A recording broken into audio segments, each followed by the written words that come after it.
Oh, that was good. Exactly to the minute that he said he would be here. There's my 4 Bastang. And 4 sheets now. I'm going to call it plasterboard, but Placo, you might call it sheetrock, or, well, I don't really care what you call it.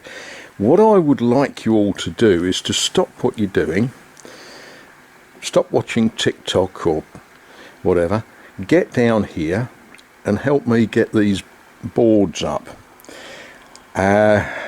These of course have got to be screwed one way or another to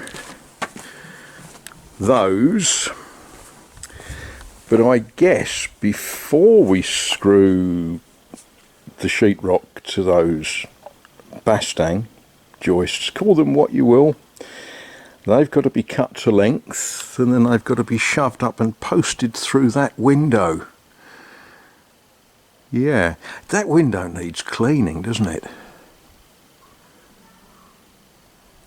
Now there's do I stop and clean the window, or do I crack on and cut these to length, or shall I have a cup of tea?